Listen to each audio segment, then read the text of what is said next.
মোমবাতি হাতে এগিয়ে যাচ্ছেন হাজারো ক্যাথলিক ভক্ত।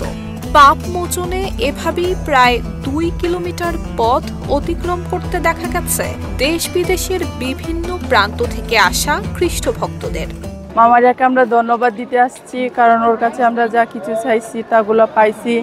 তাই মামার কাছে আমরা কৃতজ্ঞ। আমরা জানি আবার সামনে বা জানি মামার এই উৎসব পালন করতে পারি। যতটুকু ইচ্ছা আছে আমাদের সুখ দুঃখ সবকিছু দূর করবেন, আমাদের পরিবারকে ভালো রাখবেন। আমরা চাইবো আমাদের দেশটাকেও যেন ভালো রাখে।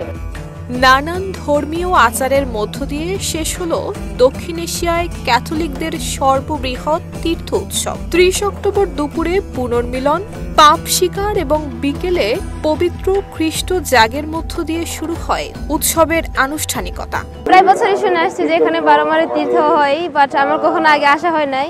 আমি ময়মনসিংহ থেকে আসছি, ভাতিকাশ্বর ময়মনসিংহ ফ্যামিলি হোস্টেল থেকে আসছি। এখানে আমার মনের প্রার্থনা করলাম আমার কাছে উৎসর্গ করার জন্য। আমি এখানে এসে অনেক খুশি। এখানে সকল খ্রিস্টান ভাই বোনরা যারা এখানে আসছে তাদের সকল উদ্দেশ্যের জন্য মা মারিয়ার কাছে প্রার্থনা করতে, মা মারিয়া যেন তাদের সকল আশা পূরণ করেন। মামারের কাছে যেটাই চেয়ে প্রার্থনা করি সেটাই পূরণ হয়, তার আশাতেই আসি এবং পূরণ হয় দেখেই আসি বারবারে। আমরা ধর্ম নির্বিশেষে সবাই যেন একতাবদ্ধ হয়ে দেশটা পরিচালনা করতে পারি। ঈশ্বরের নামে বিশ্বাস করে, সৎ পথে থেকে যদি বিশ্বাস করে, তাহলে এই দেশে শান্তি আসবে, তাদের আশা পূর্ণ হবে। 31 অক্টোবর সকালে জীবন্ত ক্রুশের পথ অতিক্রম এবং মহা খ্রিস্টজাগের মধ্য দিয়ে 2 দিন ব্যাপী এই তীর্থ উৎসবের সমাপ্তি হয়। 1998-এ এই বারোমারিতে এই ফাতেমা রানী মা মারিয়ার নামে তীর্থ শুরু হয়। ছোট আকারে শুরু হয়েছিল, এখন অনেক বড় আকার ধারণ করেছে। সারা বাংলাদেশের মানুষ এখন এখানে আসে তীর্থ করার জন্য, পুণ্য অর্জন করার জন্য, পাপ থেকে মোচন লাভ করার জন্য, মন পরিবর্তনের জন্য। গত 25 বছরের তুলনায় এবছর ক্যাথলিক ভক্তদের সমাগম বেশি দেখা গেছে শেরপুরের নালিতাবাড়ির বারোমারি সাধু লিওর খ্রিস্টান ধর্মপল্লীতে। বারোমারি তীর্থে আসা 50,000-এরও বেশি ভক্তদের জন্য 4 স্তরের নিরাপত্তা নিশ্চিত করেছে জেলা প্রশাসন এবং পুলিশ।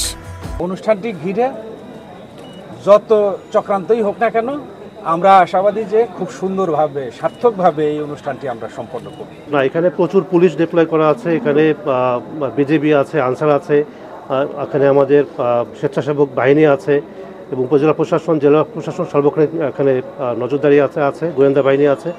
এতে আমাদের কোনো ধরনের আশঙ্কা নেই।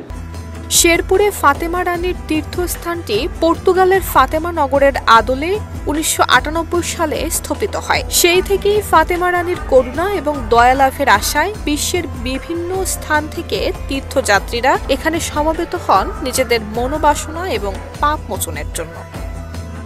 নুসরাত জাহান মেহেক, ঢাকা পোস্ট।